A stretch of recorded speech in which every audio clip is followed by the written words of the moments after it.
Hello best friend! November 1, napakarami naming lakad ng time na yan. And super duper aga ng core time. Kaya ang aga ko rin gumising. Mas maaga akong gumising para makapagluto. Then, ayan, naligo muna ako niyan habang pinapakuluan ko yung baboy. Sabay tinimplahan ko na nung tapos na ako maligo. Para sobrang, gusto ko kasi kapag pork, sobrang lambot ng baboy. So, coffee pa muna si Idol dahil yung niluto ko is, niluluto pa lang. Ay, naglagay na ako ng moisturizer sa face. Of course, hindi pwedeng mawala yan. Then, yun, bumalik na ako doon sa niluto ko. Finish na siya. Tinikman ko lang ng, kung pasado na pasado na. So, nagsandok na ako ng babawunin namin kasi talagang iniiwasan kong mag-drive-thru kami. Kaya, mas gusto ko nang magising ng maaga para magluto. Then, yun na lang yung kakainin namin. Mas healthy pa. Yan, nag-ayos na ako. Nagmamadali na ako niyan. Always naman. Kumakain yata niyan si Kim nung time na yan. Lagay na ako ng sunscreen sa face. Then, toothbrush na. Let's go na. Ang unang lakad namin dyan is pupunta kami kay Jerome.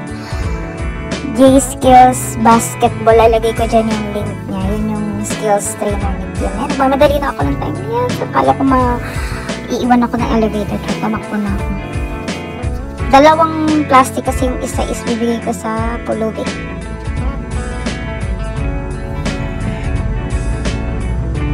Ganda kang driver. Papunta kami ngayon sa Corner Hoofs, Caloocan. Hintayin natin 8:35. Waiting na dun si bro. Diyan, chill lang tayo. Wala ka traffic. Diretso lang. Yeah.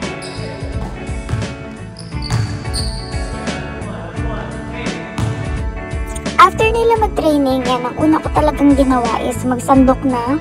Gutom na ako ng time na yun. Pero syempre, una kong sinandokan talaga si Kim. Bagay yung sarili ko. Ando siya sa likod, oh. Para kapag, pagtapos niya to sa ginagawa niya, kakain na siya.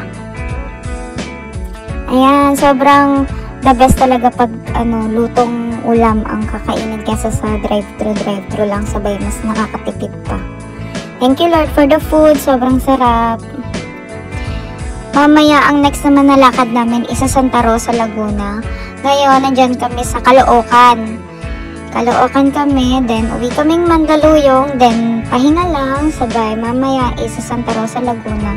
Mananood kami ng TNT versus Chiba. Then, after nyan namin kumain is umuwi na kami. Pagka uwi, tulog yung mag-ama ko, pero ako alive pa, gusto ko talagang mag-Valorant. Kaya nag-Valorant na lang ako.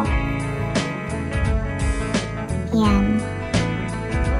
After ko mag-Valorant, narinig ko, ayan, naglalambingan silang dalawa kaya pumasok ko sa call. Ayan na, second lakad na Kim is Santa Rosa, Laguna. TNT versus Chiba Jets. That's all for today. Thank you for watching, guys. God bless you all. Maps.